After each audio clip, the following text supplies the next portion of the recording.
Salut, c'est Alexia des Princes de l'amour. Vous avez posé plein de questions avec des buzz et je suis là pour y répondre. Je m'appelle Alexia, j'ai 28 ans, j'habite à Paris depuis 5 ans maintenant et je suis danseuse professionnelle. Je mesure 1m72. Je suis poisson. Je trouve que ça me correspond énormément. Je sais pas si j'en suis très contente, mais parce que c'est assez lunaire, c'est beaucoup dans sa bulle. C'est d'un je m'en foutiste sans nom.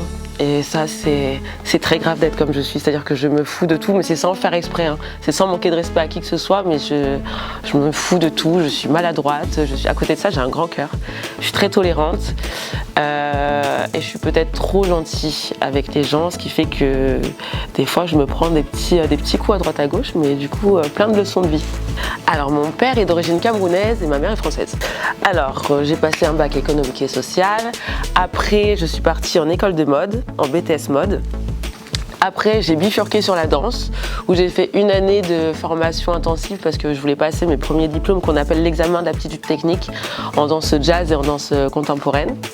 Et une fois que je les ai passés, je suis montée à Paris et j'ai pris mes cours à droite à gauche comme une grande. Je suis montée avec mon sac à dos, ma valise et je me suis dit voilà, let's go, maintenant on va danser. Avant la télé, j'étais danseuse du coup. Alors pour faire les Princes de l'amour, on m'a contacté sur Instagram. Voilà, c'est une directrice de casting qui m'a contactée. Et puis j'ai passé le casting après, comme tout le monde. Voilà. On m'avait déjà contacté pour les Princes et pour d'autres émissions aussi. Ça doit faire peut-être 2-3 ans qu'on me contacte pour faire des émissions. Sauf que c'est un peu compliqué par rapport à la danse et je me voyais pas mettre la danse de côté. Sauf que depuis les années Covid, tout ça, je m'ennuie. En fait, je me fais chier. Parce que tout ferme, on fait plus rien. Et j'avais juste envie de vivre une nouvelle aventure et je me suis dit, allez, let's go. Et puis j'étais célibataire depuis peu. C'est vraiment la question. Alors Nathan, on se parlait sur les réseaux. Voilà, on s'est vu à une soirée, voilà, on s'est rapprochés, on a passé une bonne soirée. Après on s'est réécrit, on a voulu se revoir, sauf que les emplois du temps ne concordaient pas. Et puis voilà, du coup on s'est retrouvés sur les Princes. Coucou, c'est moi. J'ai décidé de venir pour Nathan parce que déjà, pour moi, j'étais restée sur un truc qui n'était pas fini. Le fait qu'on ne se soit pas revu après et tout, je trouvais ça hyper relou. Et puis en dehors de ça, je me voyais pas forcément arriver sur le tapis et puis coucou Nathan, hop, en fait je vais vers quelqu'un d'autre. Non, donc voilà. Ouais, ses défauts du coup, insaisissables et changeants, très changeants. Je sais même pas si lui il sait où il va aller. Enfin voilà, je le trouve très très changeant. Après, est-ce que c'est parce que c'était devant les caméras et qu'il fallait plus ou moins faire un peu d'histoire, de ci, de ça, de jeu, ou est-ce qu'il est vraiment vraiment comme ça? Parce qu'au final, je ne connais pas spécialement plus que ça en dehors du jeu. Et ses qualités, c'est quand même quelqu'un de respectueux quand il veut, de gentil. C'est quelqu'un de gentil. Je pense pas vraiment qu'il ait respecté le statut de prince, que ce soit envers moi ou que ce soit envers Kayla, parce qu'encore une fois, ces changements d'humeur, ces changements d'avis, je pense qu'on en a empathie toutes les deux. Ça a fait du mal à Kayla, comme ça m'a fait du mal à moi. Il y a eu un manque de respect par rapport aux deux, et je pense pas qu'un prince doit être irrespectueux, monsieur. Anto Alcaraz, parce que je trouve que c'est un beau garçon et je trouve chill, je trouve cool. Voilà. Mes coups de cœur de l'aventure, c'est les garçons en général, j'ai pas de coup de cœur précis. Voilà, donc Vince, Samy, Thomas. Après l'aventure, je me suis beaucoup rapprochée aussi de Marine, qui était la prétendante de Dylan, que je trouve très gentille, et Touaïba aussi, qui est adorable. Voilà, mais ça a été post-aventure, parce que pendant l'aventure, j'étais plus avec les garçons. Alors, en dehors de Kayla, Kayla, c'est pas que je l'ai pas appréciée, c'est que elle est très jeune et je la trouve un peu bête. Et qu'elle a plein, comme moi, hein, mais on a plein de choses à apprendre, mais elle encore plus, je pense. Il y a eu beaucoup de fois, elle m'a manqué de respect, vraiment, vraiment, vraiment, où elle a été très insolente. En dehors d'elle, c'est toute sa team de Totally Spies. Morgane, Anaïs, c'est des personnes qui sont très bizarres, en fait. Anaïs, j'avais vraiment un coup de cœur avant l'aventure. Et puis dès que ça a commencé, switch de personnalité, en fait j'ai pas trop compris, je suis dans l'incompréhension de ce groupe-là et j'ai pas envie de les comprendre non plus. Kayla. Kayla, ce que je pense d'elle, encore une fois, je la trouve très jeune, quoi, très jeune et et c'est vraiment gentil que je réagisse comme ça parce qu'il y a vraiment des coups qu'elle a fait où je pourrais être vraiment plus méchante et je ne le suis pas parce que j'ai pas son âge, j'ai pas 12 ans et que je me considère assez femme pour pas rentrer dans ce genre de trucs chelous, de bizarres là, de gamine.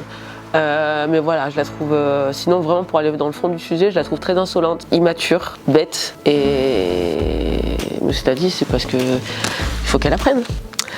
Alors aujourd'hui, je suis encore en contact avec Vince, avec Marine, avec Touaïba, avec Arthur, avec Thibaut, le prétendant de Anéa. Je crois que c'est tout. Peut-être que j'en oublie, je suis désolée si j'en oublie. Alors je danse depuis que j'ai commencé tard, j'ai commencé à 17 ans parce qu'avant je faisais des arts martiaux, j'étais à fond dans les arts martiaux. Et comme mon père est prof de karaté, c'était impossible d'arrêter, donc j'ai dû forcer pour arrêter pour faire de la danse. Donc une fois que j'ai réussi, ça a mis du temps mais j'ai réussi. Donc c'était à peu près à 17 ans. Après j'ai arrêté pour faire mon école d'art et je me suis vraiment remise à 21 ans, 21 ans, quelque chose comme ça. Donc assez tard et ça fait 5 ans que je suis pro maintenant. Alors j'ai toujours été très fan de Ciara. Ciara, ça a toujours été ma chanteuse préférée et donc je commençais à reproduire à mon niveau les chorégraphies de ses clips. C'était Ciara et Jennifer Lopez. Ouais, c'est ça, voilà, où j'essayais de reproduire des chorégraphies. Et après, il y a eu tous les films de danse qui sont arrivés, donc forcément, tu vas au cinéma, 2 secondes après, tu es en train de faire la roue devant les marches du ciné. Donc voilà, c'est venu petit à petit, mais grâce aux chanteuses et aux films. Alors aujourd'hui, non, je ne donne pas de cours parce que je considère que ça prend déjà énormément de temps de se perfectionner en tant que danseuse. C'est un entraînement quotidien, c'est un entraînement qui est dur, qui est compliqué. Et je ne me vois pas transmettre comme ça quelque chose que je n'ai même pas encore intégré moi-même. Et cela dit, ce que je fais, généralement je danse pour les artistes, les plateaux télé, tout ça. Voilà. Donc, alors, à la base, je suis plus hip-hop. Après, j'ai quand même fait mon année de formation en jazz et contemporain.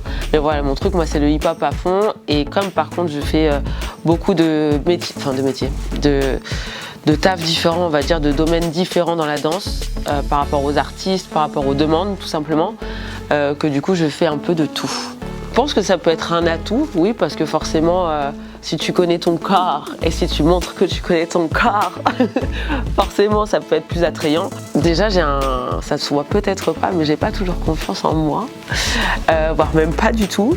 Et le fait de danser et de se servir de ce truc-là, et de montrer que ouais, ok, là je maîtrise quelque chose, ça m'a aidé à séduire, ça m'a aidé à montrer que je suis là et que je suis femme et que ok, je suis venue pour toi, quoi. Ça a camouflé ce qui se passait à l'intérieur. Je trouve que c'est devenu un sujet un peu complexe et un peu tabou et je comprends pas trop pourquoi. Je pars du principe que si tu as un complexe c'est tellement personnel que si tu as un complexe et que tu as la possibilité de le régler par la chirurgie esthétique, faites-le, en fait, voilà, on s'en fout. Après, il y a les abus ou non, enfin peu importe, chacun, c'est perso en fait, c'est tellement perso. Moi, personnellement, j'ai refait mon nez.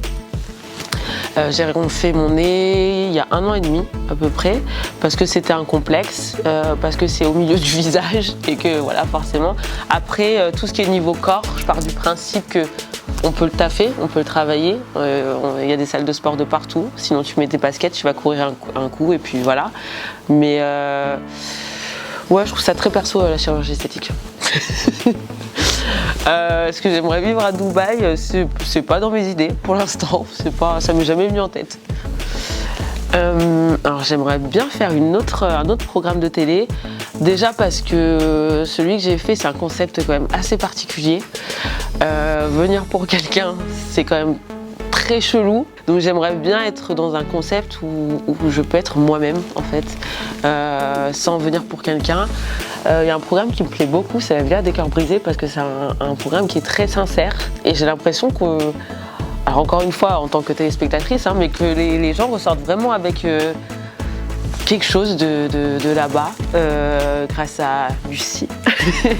Mais ouais, ça m'a l'air d'être un programme très sincère, donc j'aimerais bien, pourquoi pas.